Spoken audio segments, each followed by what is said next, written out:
Shalom The Warriors. Dalam program acara Man of God ini, prianya Tuhan, di mana program ini akan membahas seputar permasalahan yang berhubungan dengan pria. Dan tentunya akan dibahas dari sisi firman Tuhan. Yuk, jangan lupa nonton acara ini dan saksikan terus. Dan yang paling penting adalah jangan lupa untuk like, subscribe, dan juga boleh tinggalkan komentar di kolom yang sudah tersedia. Nah, penonton yang ingin bertanya bisa juga tuliskan pertanyaan di kolom yang sudah tersedia. Kemudian bagi Bapak Ibu yang mau mendukung pelayanan kami, bisa lihat di nomor rekeningnya ada di dalam kolom deskripsi. Yuk, mari kita saksikan.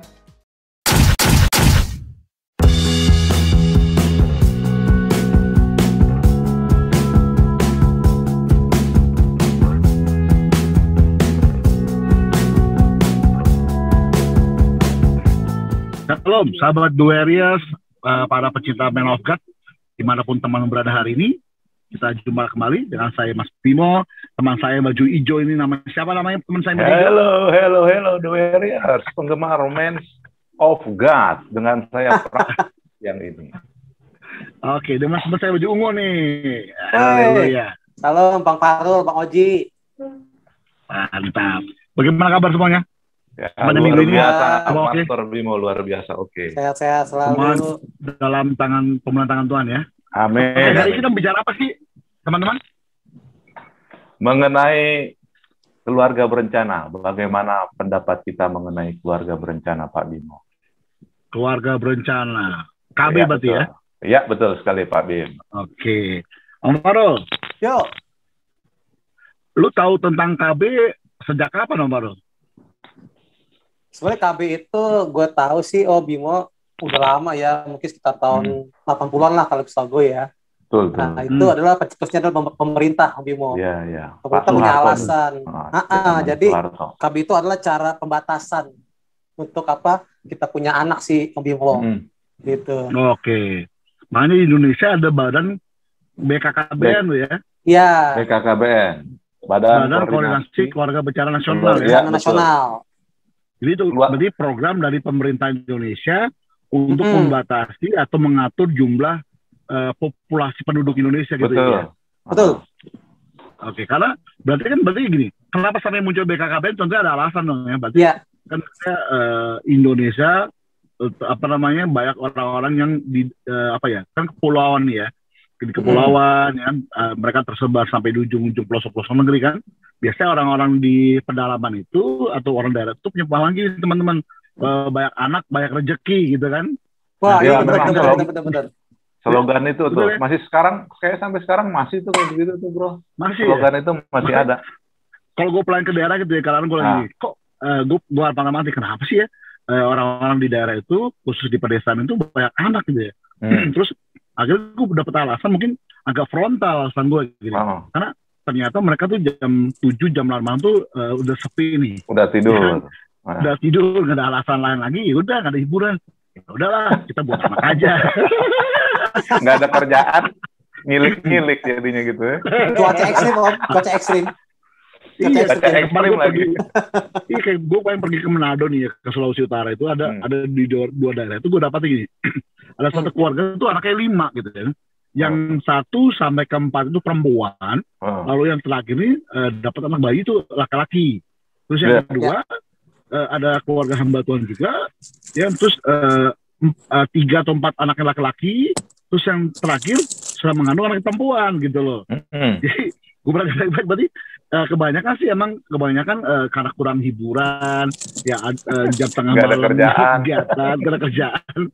Lalu gue dapat loh. Berarti ini mungkin alasannya. Nah, nggak tahu nih Pak Prana. Kalau itu bagaimana sih Pak Prana? Kenapa sih Indonesia sampai ada mencanangkan program KB ini? Kalau menurut gue nih ya bro ya, sesuai dengan pengalaman gue, mengapa ada program KB diprogramkan sama pemerintah? Sebabnya kan gue sudah berkeluarga nih bro. Yang paling penting menurut gue adalah perencanaan untuk pembiayaan anak bro. Jadi kenapa itu diprogramkan biar anak-anak itu beroleh makanan yang sehat, bergizi, pendidikannya juga nggak terbengkalai. Itulah makanya pemerintah mencanangkan program ini. Keluarga berencana, keluarga yang direncanakan sehingga baik gizinya, baik pendidikannya, masa depan buat si anak juga enak gitu loh, bro. Dan juga memang pembatasan populasi juga itu, Pak Bimo. Gitu kalau menurut yang setahu gue kalau program pemerintah 2 anak cukup kan, laki-laki perempuan sama aja gitu kan ya. Nah, tapi kan sebenarnya pendapat masing-masing keluarga kan berbeda-beda. Kalau dia pengen sekali punya anak laki-laki, sedangkan masih dapat anak perempuan gitu kan. Nah, akhirnya diusaha lagi sampai dapat anak laki-laki. Nah, kalau Tuhan belum izinkan dapat anak laki-laki, ya tentunya dia usaha lagi nih orang-orang ini. Satu punya anak laki-laki. Nah kan seperti kita sebelumnya kan ya, laki-laki dan perempuan. Kita bicarakan tuh. Jadi kan mereka punya pemahaman bahwa kalau dia nggak dapat anak laki-laki, nggak bisa meneruskan nama besar ke suami keluarga bapak itu sendiri. Gitu loh. Nah, ini kan sekali menyangkut budaya juga kadang-kadang bro, hal seperti itu, ya kan? Iya, betul. Nah, sekarang ini kan lu berdua udah punya 2 anak setahu gue ya. Iya, betul. Ada laki-laki, ada perempuan, sepasang masing-masing sepasang nih. Nah, kira-kira nih Pak Farul, Pak Farul, kalau ditanya sama teman-teman Men of God dimanapun mereka berada, hari ini nanya nih, kira-kira lu berdua mau nambah lagi nggak sih? Om Farul duluan deh, Om Farul. Ya, gini Om. Kalau kita kembali ke Alkitab ya, boleh Om Prana baca deh. Ya, di mana baca? Di mana? Kejadian 1 ayat 28 Om Prana. Kejadian ya, kita buka kitab pertama nih manusia nih ya. Kejadian 1 ayat yang ke-28. Ya kan? Allah memberkati mereka. Lalu Allah berfirman kepada mereka, beranak cuculah dan bertambah banyak. Penuhilah bumi dan taklukkanlah itu. Berkuasalah atas ikan-ikan di laut dan burung-burung di udara dan atas segala binatang yang merayap di bumi. Ya, selesai bro. Jadi Tuhan bilang diberkatilah manusia untuk apa? Beranak cucu, penuhilah bumi. Jadi beranak cucu itu adalah perintah Tuhan Om Bimo, Om Prana dan juga Men of God. Nah, jadi manusia waktu diberkatin ya beranak cucu lah penuhilah bumi. Artinya saat itu bumi masih kosong, belum ada manusia. Maka terus beranak cucu, terus punya anak. Bahkan zaman di PL, kalau kita lihat anaknya banyak loh. Bisa sampai 12, bisa sampai 10, bisa sampai 8. Ya mungkin banyak lagi Om Bimo, Om Prana. Nah, mungkin itu konteksnya adalah bumi masih kosong dan harus penuhi. Nah, tetapi akhir-akhir ini muncul juga di Alkitab juga, di Perjanjian Baru ya, ada peraturan pemerintah juga. Ya, masalah tentang Yesus lahir, ada sensus penduduk, Om Bimo ya. Nah, untuk didata untuk laki-laki. Nah, itu mungkin punya tujuan. Nah, lalu di Indonesia juga ada tadi kita bahas adalah keluarga berencana, ya Bimo ya. Dan itu diatur sama Undang-Undang Nomor 10 Tahun 92 tentang KB. Apa tuh? Ya, di sini diungkapkan bahwa keluarga berencana itu dijalankan diawasi oleh Badan Kependudukan dan Keluarga Berencana Nasional, BKKBN. Nah, itu diandung di program pemerintah. Nah, lalu muncul lagi nih di Alkitab nih, Roma 13 ayat 1, Om Prana boleh baca deh. Roma 13, berarti kita ke perjanjian baru nih ya. Ya. Dari perjanjian lama kita ke perjanjian baru, Roma pasal 13 ayat berapa tadi Om? Ayat pertama Om. Ayat pertama aja ya. Tiap-tiap orang harus takluk kepada pemerintah yang di atasnya. Sebab tidak ada pemerintah yang tidak berasal dari Allah, dan pemerintah-pemerintah yang ada ditetapkan oleh Allah. Yes. Tadi dikatakan yang PL itu perintahnya Tuhan. Ya. Yang kedua dipimpin perintahnya manusia. Nah, tapi ini dikatakan pemerintah adalah wakilnya Tuhan. Nah, jadi kalau kita ada hari ini, kayak gue nih berencana nih punya anak 2, kan, atau 1 itu udah diatur pemerintah. Nah, pemerintah pun punya alasan Om Bimo sama Om Prana. Kenapa ada keluarga berencana? Ya, pertama mungkin dari segi kesehatan. Ya, ada juga Om Bimo, Om Prana, ada orang usia 45 hamil lagi Om. Nah, itu repot tuh, itu kesehatan bahaya, terganggu. Ada juga hamil di bawah 20 tahun. Jadi bahaya, makanya perlu namanya keluarga berencana untuk diamankan kesehatan. Gitu. Itu sih dibilang Om. Jadi gue batasnya cukup 2 deh. Nah, gini kan lu berdua bilang lu punya sepasang anak gitu kan ya. Terus kan gue sempat tanya tadi, kalau misalnya ditanya sama teman-teman Men of God, kira-kira mau nambah lagi atau enggak gitu kan ya. Nah, kira-kira gini, istri lu berdua itu udah pakai KB nggak sih, Pak Prana? Kalau gua saat ini istri gua pakai. Dia pakai. Itu berubah apa? Spiral kah? Dia pakai pil KB kah atau apa gitu? Pakai spiral ya? Istri gue pilih pakai spiral, bro. Nah, kalau begini contoh nih, kalau pakai spiral gitu, kan gue polos nih ya, gue nggak tahu apa-apa ya. Nah, kalau spiral gitu kan, contoh gini. Nah, ketika istri lu pakai spiral nih Pak Prana, kan ini ngomongan laki-laki Tuhan yang dewasa. Terus ketika lu melakukan hubungan suami istri itu, fungsi spiral itu apa sih di dalam hubungan suami istri itu? Apakah dia membuat sel telur dan sperma lu nggak ketemu atau bagaimana? Gue nggak ngerti itu maksudnya. Kalau seperti itu sih, mengenai hal itu ya, sepertinya untuk tidak terjadinya pembuahan gitu loh bro. Pada intinya semua alat kontrasepsi kan seperti itu, supaya tidak terjadi hasil membuahi jadi seorang anak gitu loh bro. Pada intinya seperti itu. Berarti kayak jenis kondom kan, tahu nih kalau kondom kan laki-laki memakai terus akhirnya ditampung oleh kondom itu karena itu laki itu sehingga tidak dibuahi oleh telur.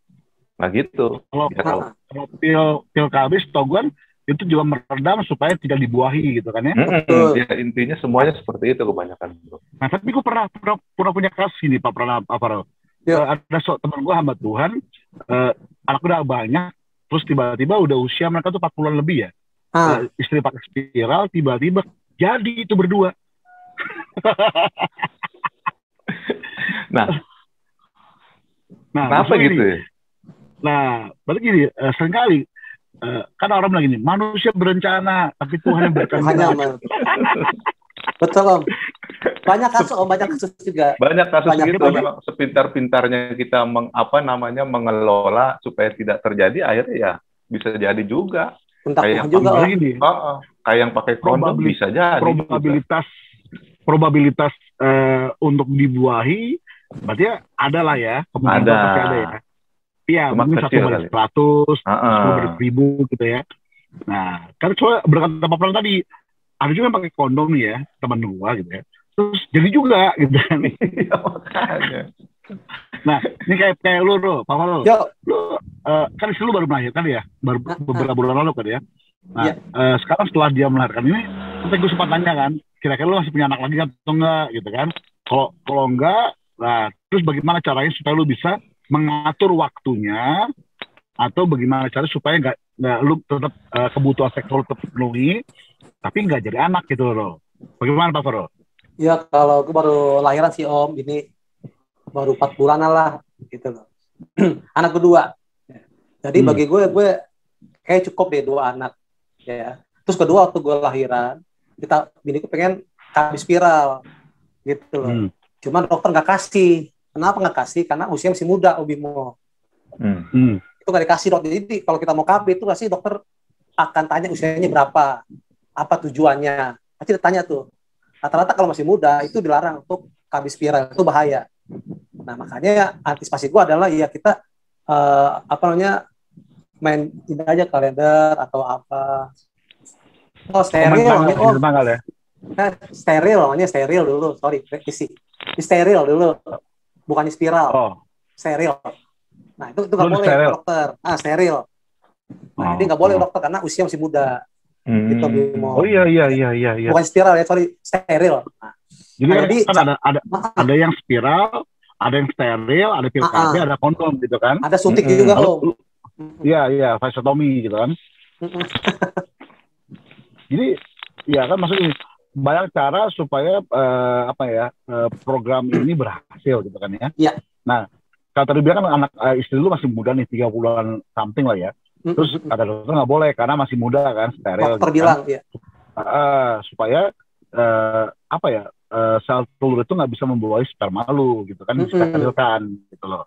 Nah, kalau gini, menurut berdua nih teman-teman semuanya, ada Pak Prana, ada Pak Faro. Kalau oke lah, kalau pakai spiral, gue masih bisa menerima mungkin ya, karena itu cara bagaimana mengelola, membatasi ya. Terus kalau pakai kondom gue masih bisa terima nih ya. Terus pakai pil KB gue masih terima. Tapi ada juga yang sistem tadi steril itu sama vasektomi nih. Ya kan? Nah itu kan bagi gue masih belum bisa terima karena kalau steril kan setahu gue disuntikan suatu cairan yang mengakibatkan tidak bisa subur lagi. Iya betul. Nah terus ada juga yang vasektomi setahu saya waktu saya zaman SMA itu waktu belajar biologi itu dia punya buah zakar itu diangkat gitu kan. Akhirnya tidak bisa mengeluarkan kebiri lah bahasa ini kebiri lah ya. Iya. Tidak bisa memberikan sperma keluar. Nah, gitu. Nah, itu kan bagi gue sih pribadi ya, gue kontradiktif ya dengan hal itu karena itu berarti merusak baca Tuhan gitu kan, ciptaan Tuhan.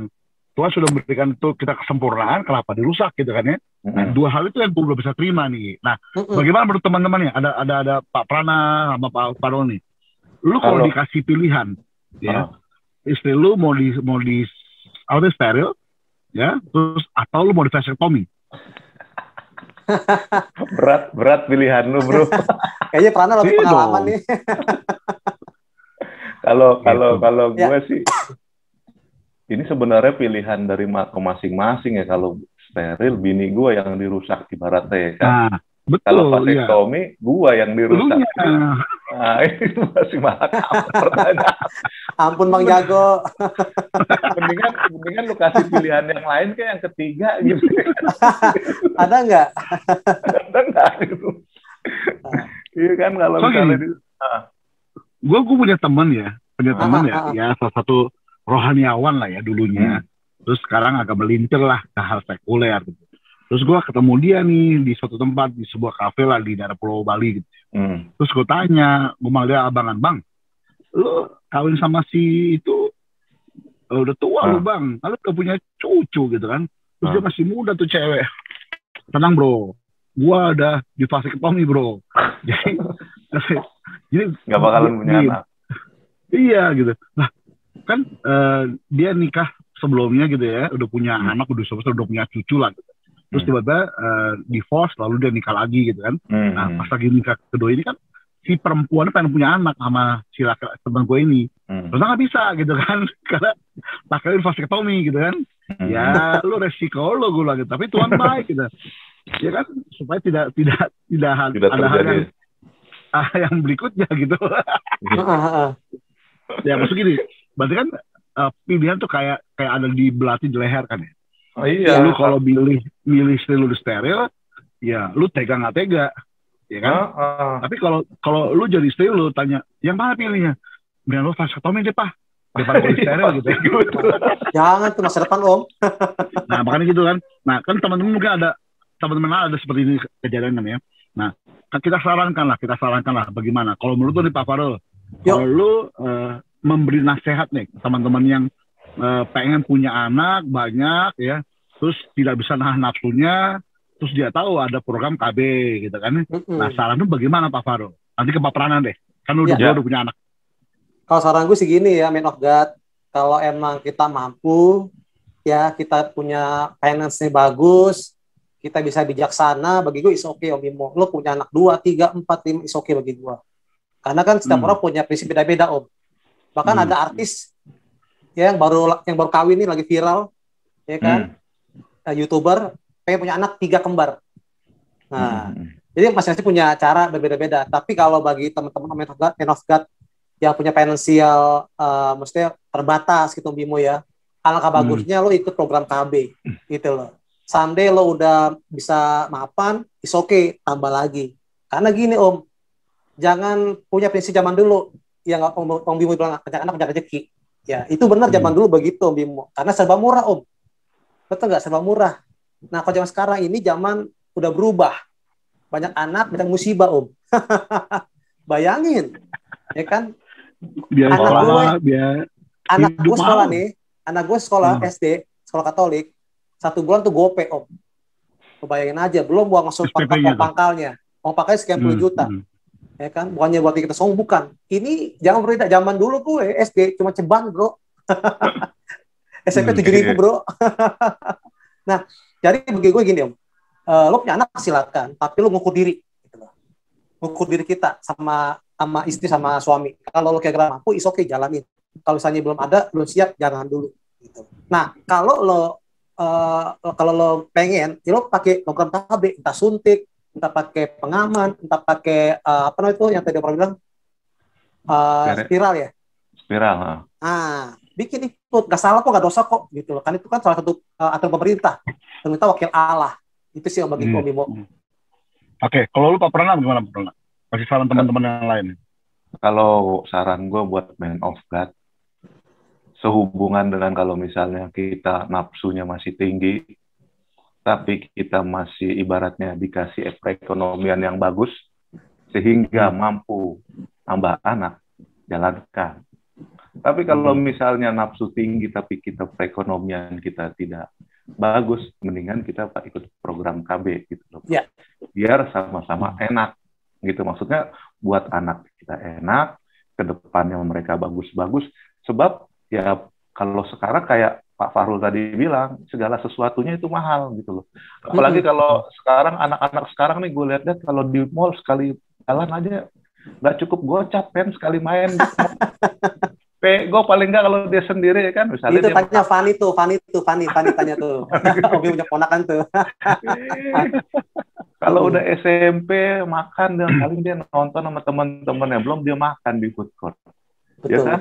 Udah gue paling nggak dia sekali jalan. Itu baru makan-makan habis doang. PK ya. Habis PK ya. Belum dia jajan di sekolah tiap hari ya kan, kalau misalnya jajan gitu kan ya paling nggak ya sepertinya itulah pertimbangan kita ya, pertimbangan tetap kepada perekonomian. Namun kalau misalnya punya uang banyak dan nafsu masih bisa, keinginan untuk melakukan itu terus mau dan bersedia untuk punya anak, ya silakan aja gitu loh. Tapi pertimbangkan untuk masa depan anak-anak juga gitu loh bro. Gitu aja sih Pak Bimo kalau menurut gue Pak Bimo. Kalau gue malah agak beda nih, karena gini. Gimana? Gue tinggal di daerah Jakarta Timur ya, terus dekat Pacuan Kuda Pulau Mas gitu ya. Terus ini setiap hari Jumat tuh seringkali gue ngeliat nih, ada banyak gerobak-gerobak yang parkir di pinggir jalan, ya. Oh, manusia gerobak. Terus gerobaknya panjang dan lebar lah gitu kan. Terus tiba-tiba keluarlah itu dari dalam gerobak tuh anak 5, 6 gitu kan ya. Terus ada istrinya. Jadi suaminya narik gerobak itu, istri dorong gerobak. Tapi anak-anak masih kecil tuh ada di dalam gerobak itu gitu. Terus mereka duduk pinggir jalan menunggu pemberian orang lain. Nah, kalau lu tahu kemampuan ekonomi lu nggak mumpuni gitu ya, terus harusnya mawas diri lah. Salah diri lah, gitu kan. Akhirnya yang terbebankan nanti ke depannya bukan suami istri ini, tapi pemerintah juga, gitu kan. Karena populasi akan menjadi penduduk, gitu kan. Pertama itu yang gue lihat. Tapi ada juga yang satu sisi orang-orang yang berduit ya, orang-orang kaya lah, mapan. Gitu. Terus mereka anaknya banyak nih, ya. Terus yang gue cermati bukan masalah biaya sekolahnya, gue yakin dia mampu, gitu kan. Bukan biaya hidupnya, gue yakin dia mampu. Masalahnya adalah ketika anak-anak ini SMA, satu anak, satu mobil. Gitu loh. Padat ya, kalau dia punya 5 anak, tentunya kan punya 5 mobil untuk anak-anaknya doang. Belum istrinya 1, belum bapaknya 1. Berarti dia punya 7 mobil. Kalau tiba-tiba satu hari itu sama-sama keluar dari rumah, 7 mobil keluar gitu kan, tentunya jalan Jakarta macet nih bro. Betul bro. Akhirnya polusi udara, polusi suara. Terus kepadatan penduduk juga kemacetan. Itu yang gue soroti gitu kan ya. Nah, makanya pemerintah kan juga tentunya mencanangkan ada ganjil genap, in-one zaman dulu gitu kan, supaya membatasi pemakaian kendaraan bermotor gitu. Jadi kalau gue sisi yang itu gue lihat bro. Jadi dari sisi sosialnya, lingkungan sosialnya. Jadi saran gue adalah kalau teman-teman Men of God yang hari ini yang mapan lah ya kayak ekonomi ini, tolong diperhatikan juga ya, diusahakan gitu loh, diusahakan ya, dikelola uang dengan baik, diajari anak-anak kita itu bagaimana bisa memanfaatkan transportasi umum. Gitu. Nah, bagi teman-teman yang mendengarkan Men of God yang ekonominya kurang mumpuni ya, kurang baik lah gitu. Betul. Jangan sampai kejadian saya contoh tadi manusia gerobak terjadi di kita semuanya gitu loh. Jadi akhirnya akan banyak terlantar anak-anak di pinggir jalan, anak jalanan, lampu merah, minta-minta, ya kan? Betul. Eksploitasi anak itu terjadi gitu. Iya. Nah itu yang tentunya juga menjadi bagian kenapa harus ada keluarga berencana.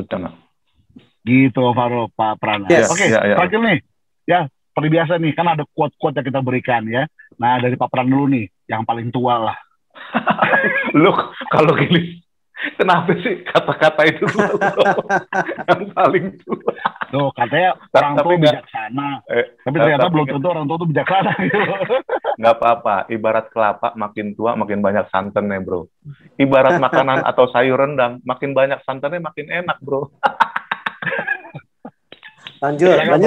Ya udah, kalau menurut quote gua, ya gua kayak program pemerintah aja lah. Slogannya pemerintah, 2 anak cukup, 2 anak menjadikan mereka lebih baik untuk masa depan mereka. Gitu aja, bro. Mantap. Oke, Pak Farul, yang termuda. Iya. Jadikan keluarga yang utama, bro. Saat lagi hancur semuanya, keluarga lah yang paling peduli sama kita. Itu aja. Oh gitu doang, udah, stop. Jadikan keluarga utama. Ya, yuk. Udah. Diulang lupa dia. Enggak, jadikan gini, ikut gua. Jadikan keluarga utama. Karena apa? Ingat, saat semuanya hancur, susah, keluarga lah yang akan menolong kita, bro. Itu sih. Oke. Kalau gue pakai bahasa yang sering ada di gerobak nih, bro. Apa tuh? Sama kalau di gerobak, di belakang truk atau bis malam ya. Gue tahu. Ya, anak titipan ilahi. Nah, kalau titipan ilahi tentunya, ya kan, kita pun dapat hikmat Tuhan supaya bisa merawat dan membesarkan mereka. Oke, teman-teman semuanya, sahabat doa Man of God dimanapun berada, kita tetap menunggu kritik, saran, dan masukan, ya, ide-ide dapat kirimkan di kolom komentar, ya. Terus yang belum subscribe bisa subscribe, yang belum like bisa like, yang belum pengen berbagi lah berkat, ya, bisa share link ini kepada semua teman-teman yang lain yang sedang berencana pernikahan, yang sedang berencana punya anak, tentunya supaya harapan kita adalah orang lain pun dapat diberkati dalam acara ini. Oke. Sampai jumpa lagi. Saya dengan Mas Bimo. Saya dengan Prana. Saya dengan Bang Oji. Sampai jumpa di tema-tema Man of God berikutnya. Shalom, Tuhan berkati. Shalom, Tuhan berkati.